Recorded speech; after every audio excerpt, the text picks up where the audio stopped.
El anuncio de que UPM tenía la intención de invertir en una nueva planta de celulosa fue celebrado por el gobierno, ya que de concretarse implicaría una inversión de 4.000 millones de dólares y generaría más de 8.000 empleos directos e indirectos. Para que el proyecto se convierta en una realidad, Uruguay debió comprometerse a generar una infraestructura ferroviaria que permita trasladar la producción de la planta desde el centro del país, donde estaría ubicada, hacia el puerto de Montevideo. Fue así que nació el proyecto del Ferrocarril Central, que implica un trazado de 273 kilómetros de vía férrea entre el puerto de Montevideo y Paso de los Toros, a realizarse con un sistema de participación público-privado. El pasado 29 de mayo, 3 empresas se presentaron a la licitación del Ministerio de Transporte y Obras Públicas para esta obra, que deberá estar terminada antes de 2020, cuando UPM definirá si construye o no su nueva planta. ¿La licitación colmó las expectativas del gobierno? ¿Qué tanto depende este proyecto de la producción que pueda generar una obra de UPM que hasta el momento es incierta? Bien, ahí a modo de introducción ya teníamos gran parte de los temas que estaremos abordando ya mismo con el ministro Rossi. Bienvenido. Un gusto estar con ustedes. Bueno, en primera instancia podríamos preguntarle por el resultado de esta licitación para el ferrocarril. Hubo 3 proyectos presentados. A fines de mes vamos a conocer la empresa licitante ganadora. ¿Cómo vio el proceso y qué evaluación hace? Bueno, hemos trabajado mucho. Es un desafío exigente para nosotros porque es una licitación de una dimensión y con una exigencia técnica que no tenemos experiencia, no se ha hecho antes, no conocemos. Por lo tanto, hemos tenido que buscar el apoyo y el asesoramiento de quienes tienen experiencia a nivel internacional. Para eso está colaborando con nosotros representantes de INECO, que es una empresa que está relacionada al Ministerio de Fomento de España. Y bueno, el proceso, estamos satisfechos por el camino recorrido, porque el llamado ha tenido una respuesta interesante y eso se refleja en la presentación de ofertas que, bueno, estaban en el marco de lo esperado. Habían comprado 10 pliegos y la presentación de 3 propuestas. Algunos fueron bastante negativos en el panorama, ¿no? De que quizás no había sido demasiado exitosa la respuesta, que todavía no se sabe con certeza si se va a efectuar la inversión de UPM, frente a todas esas críticas que... Bueno, hay varias cosas. Es notorio que hay muchos que están esperando fracasos en esto y en otros temas. Bueno, algunas notas de prensa y algunas declaraciones públicas en la víspera del día que recibimos las ofertas preanunciaban que se habían retirado delegaciones, que no había oferta, que había problema de precio, que había problema de garantía. En los hechos hay 3 muy buenas empresas presentadas por consorcios bien importantes, pero desde luego, se está analizando las ofertas. Ese análisis, desde el punto de vista de las propuestas técnicas, vamos a estar culminándolo cerca del mes de junio, de la finalización de junio, y ahí vamos a estar tomando la decisión de abrir, si es que califican, el sobre la ecuación económica. Y de ahí sabremos si los precios son adecuados, están dentro del marco de lo posible o no. Por otro lado, también se especula esto respecto a si se va a instalar la tercera planta de celulosa o no. Claro, porque en realidad es una necesidad que marcó UPM, tener esta vía de comunicación con la capital, no con el puerto. Eso es así. Sí. Pero nosotros hemos anunciado ya hace mucho tiempo que una vez que se decidió hacer este proyecto, lo íbamos a hacer con UPM o sin UPM. Yo he expresado públicamente de que yo estoy convencido que por el proceso de negociación y de trabajo que se va recorriendo, la tercera planta es una realidad. Se va a instalar, confía. Claro, es un proceso que va acumulando condiciones y cada día hace que la decisión final sea más difícil de que vuelva atrás. O sea, no es una corazonada ni No, es un análisis que usted hace de Y cómo yo fueron le dados digo, los hechos. yo le digo, los árboles que se van a procesar según las fechas que se están anunciando, ya tienen que estar planteados para que madure la madera y pueda procesarse. Quiere decir que, bueno, hay una lógica.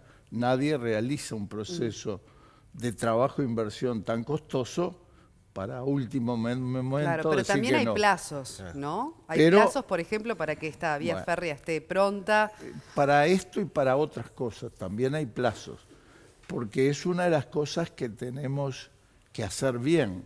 Uruguay también tiene que hacer posible que se puedan hacer proyectos planificados en el tiempo y cumpliendo con los tiempos. Claro. Y eso también es lo que hemos venido concretando. Hemos ido cumpliendo con los plazos que nos hemos fijado para facilitar la obra. Pero además, esta obra es una oportunidad para instalar en el Uruguay una primera etapa de ferrocarril de este siglo, con la nueva tecnología, y no como hasta ahora, que tenemos un ferrocarril que ya está superado Sí, por la obsoleto. realidad y que íbamos reparando ese viejo ferrocarril. Emparchando, en todo caso, obsoleto. Y usted ha sido, no digo crítico, pero sí muy objetivo y realista a la hora de analizar cuál es la realidad de AFE. Que si no se reconvierte, si no se transforma, tiende a, usted utilizó el término, correr el mismo camino que Pluna. Sí, alguien me planteó la opción y yo digo que es gráfica, aunque procuramos que no sea así. ¿Por qué? Porque el país necesita el modo ferroviario y en el Uruguay va a haber modo ferroviario. ¿Rentable? Pero- ¿Sin UPM? Sí, el modo ferroviario va a existir. Bueno, en el pero ¿cómo país. tiene que ser entonces El ahora esa negociación con UPM, AFE? si me permite, UPM es la gran oportunidad de contar con 2 millones de toneladas de carga anual, cosa que en el Uruguay nunca existió. Por lo tanto, tener una base para cualquier negocio prácticamente que se puede considerar cautiva de carga, bueno, es un punto de partida muy favorable para hacer posible esta inversión que se está haciendo, que es muy importante, y para a partir de este paso poder después ir transformando el resto de los ramales del ferrocarril, incorporando además otras cargas que también en el país existen y que se fueron perdiendo del ferrocarril porque nadie que tiene una carga está dispuesta a no saber cuándo llega, Entonces, el a no saber si se carga, a no saber si queda tirada en los campos. El desarrollo del país va de la mano de un poco de este medio. Creo que es una buena oportunidad para el Uruguay hacer esto, Claro, para pero- seguir avanzando. ¿Y qué pasa con AFE, que denuncia de alguna manera no ser involucrado en todo el proceso del proyecto, que pone sus trabas en No, algunas instancias? Hay que distinguir. AFE es un ente autónomo, que por lo tanto es una institución de gobierno del país. Usted tal vez se refiere a opiniones de algún grupo de ferroviarios que se expresa a nivel de la Unión Ferroviaria y que lamentablemente sueñan el ferrocarril volviendo al pasado, volviendo a la época que ya no va a volver, a la época de los ingleses. Hoy el ferrocarril se ha degradado respecto a aquel ferrocarril de la puntualidad, del cumplimiento y demás que los ingleses nos enseñaron a respetar y que de alguna manera fundó a prácticamente todas las poblaciones del interior del país. Pero hoy, bueno, hoy tenemos que mirar hacia el futuro, incorporar lo que nos hace falta. No podemos seguir defendiendo, reconstruir el pasado. Eso no sucede en ningún aspecto de la vida y tampoco en el ferrocarril. La planta se va a instalar en Paso de los Toros. En Centenario. En Centenario. ¿Qué tipo de inversión necesita hacer el Ministerio en el entorno, más allá de este proyecto del Ferrocarril Central, claro. en el entorno de ese lugar, como para que todo esté en condiciones de funcionamiento adecuado de la planta? Bueno, ahí se combinan las inversiones. Las inversiones que tendrá que hacer el privado, que son muy importantes, en la construcción de la industria, en la instalación de los equipos necesarios para el proceso, o en la otra punta, en la construcción de las obras portuarias, porque tendrá que desarrollarse un área portuaria, que también hay una iniciativa privada que se está analizando y que va a exigir una inversión muy importante y que va a ser el avance también en las condiciones físicas que el puerto de Montevideo va a contar de ahí en adelante. El gobierno tiene que participar con otra parte de las inversiones. Un elemento muy importante es este ferrocarril central que hemos estado analizando y que se llama Ferrocarril Central porque retomamos el nombre histórico. Esta línea, cuando se instaló en 1867, se llamaba Ferrocarril Central. Pero también hay algunos desafíos en materia de carreteras. No solo tenemos que mejorar en general, y este es un objetivo que teníamos antes del proyecto de UPM, levantar el estándar de las rutas del país, sino que ahí tenemos que preparar algunas rutas para que puedan resistir el aumento del número de camiones y el volumen de carga que se va a transportar. Porque hemos aprendido que cuando tenemos rutas que no están preparadas, estas son demolidas por la carga.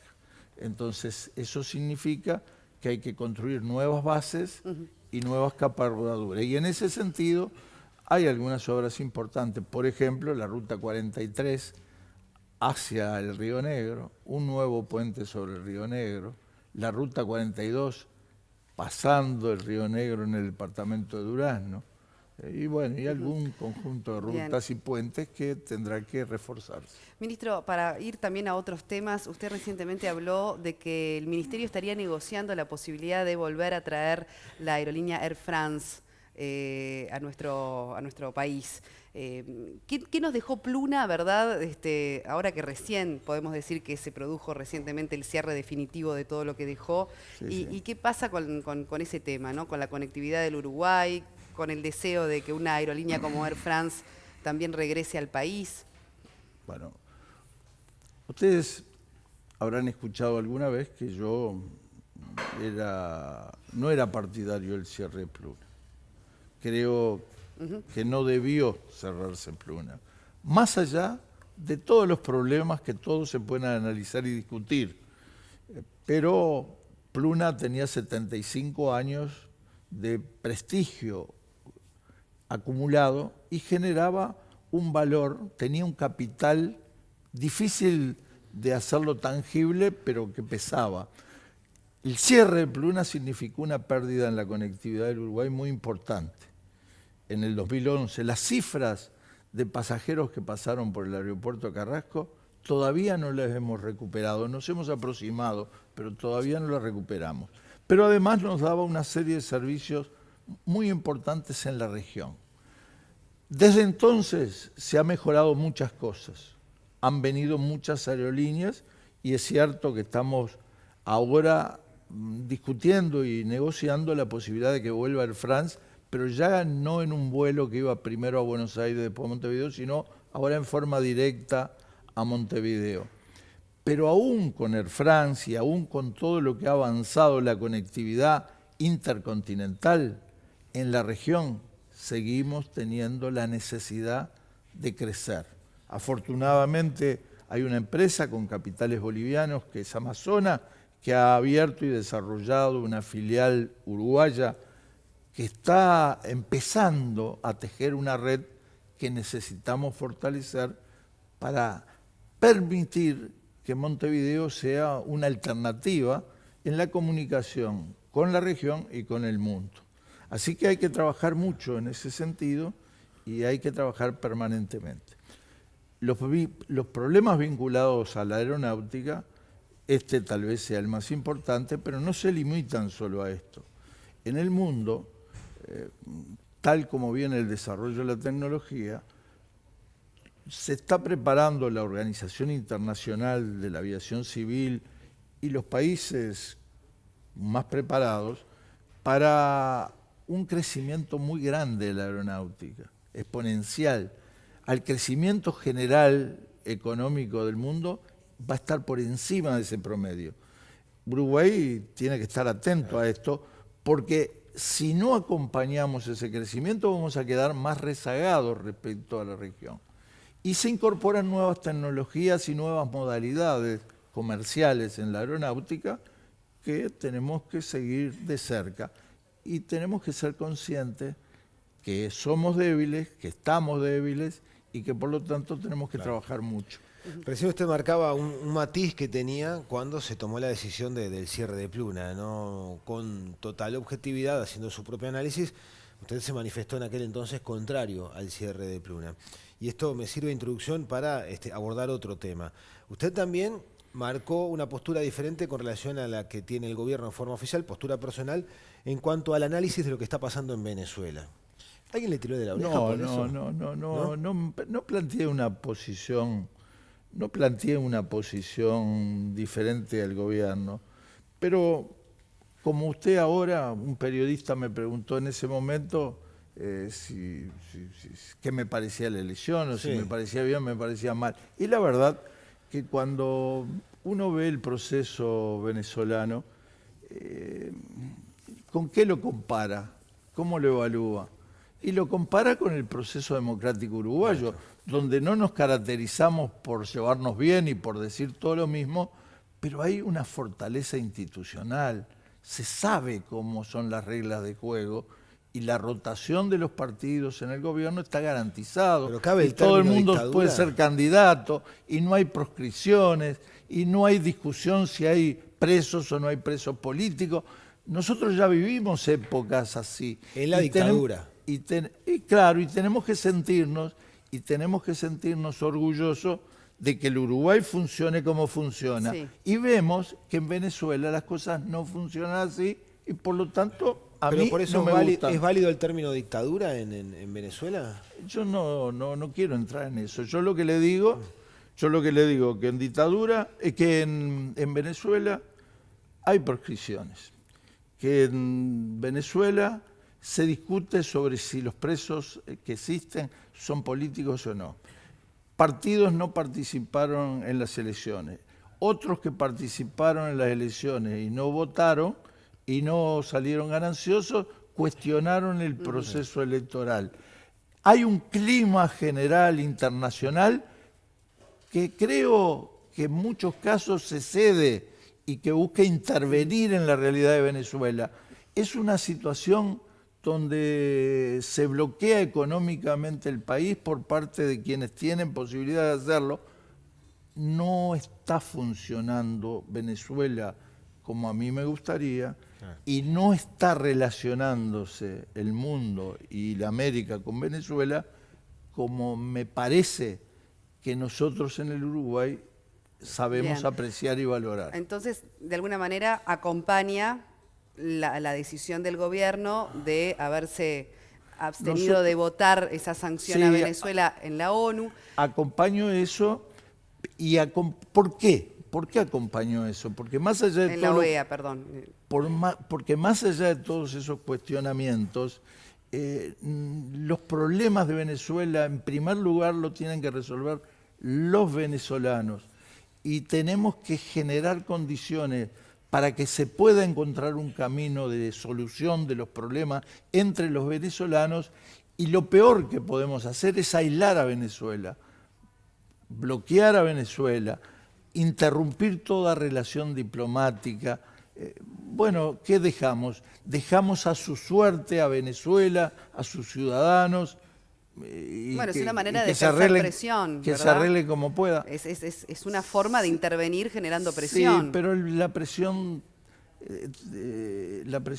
se ejerce no sobre un pedacito del mapa, se ejerce sobre millones de personas que son los que pasan las necesidades. Bueno, ¿y Uruguay entonces qué papel está jugando en eso? ¿Lo qué? ¿Uruguay qué papel está jugando en eso? Se opone a la sanción, está claro el motivo, pero ¿qué otra colaboración está haciendo para con el pueblo venezolano? Bueno, yo no soy el canciller, pero Uruguay está trabajando por encontrar caminos de diálogo en lo interno y también formas de negociación para encontrar posibilidades desde el exterior de cambiar las cosas con un mejor relacionamiento. En lo interno y en lo externo, un mejor funcionamiento de Venezuela. Hacemos lo posible. No somos románticos, pero creemos que tenemos que tener una actitud consecuente. No estamos de acuerdo con lo que fue a promover a la OEA el vicepresidente de Estados Unidos diciendo vamos a echar a Venezuela. Bueno, eso será muy bueno para la política internacional de Estados Unidos, pero no es muy bueno para los venezolanos, no es muy bueno para el pueblo venezolano, con el que yo siento el compromiso de ser leal. Ministro, para redondear, no sé qué grado de confianza, supongo que tiene mucha confianza con el presidente de la República, pero que lo lleva a llamarlo señor presidente o Tabaré o como sea, pero se está discutiendo el proyecto de rendición de cuentas, ¿no? El presupuesto, y el gobierno marcó como ejes centrales y prioritarios la educación, la salud, la seguridad y la vivienda. Y en ese diálogo de confianza con el presidente, lo llama para decirle, no se olvide de mí. ¿Qué expectativa tiene en cuanto a los recursos que se puedan destinar para su cartera y qué imprescindibles son? No es un problema de cada ministro con el presidente, es un problema de un equipo de gobierno que el presidente encabeza y que actúa en Consejo de Ministros y que tuvo distintas instancias de trabajo ya y que seguirá teniendo en los próximos días. Y efectivamente se marcaron determinadas prioridades que no incluye infraestructura, que sin embargo había sido uno de los ejes en el quinquenal, en la discusión general del periodo. Y no se incluye infraestructura porque hemos estado cumpliendo de acuerdo a lo que está planificado y porque no va a haber merma de recursos, recorte de recursos para lo que ya está comprometido en infraestructura. No era necesario, por lo tanto, que llamara a Tabaré para decirle, che, que me están sacando el presupuesto. No, porque lo que está comprometido se va a cumplir. Se va a seguir. Se pone los acentos en este año 2018 en aquellos asuntos que necesitan poner acentos. Y bueno, es indudable que la educación es una preocupación permanente, no hay ninguna duda que la seguridad es un tema que está en el orden estuvo con el del día. presidente. Pero además todo el asunto de la participación público-privada a la hora de financiar la obra vial y demás, considera que ha sido acertado. Yo considero que el instrumento es imprescindible y lo digo hoy, pero ustedes lo van a poder apreciar en el futuro. Que el instrumento sea imprescindible no quiere decir que haya funcionado perfecto, no. Ha tenido carencias de funcionamiento y nos ha generado alguna dificultad.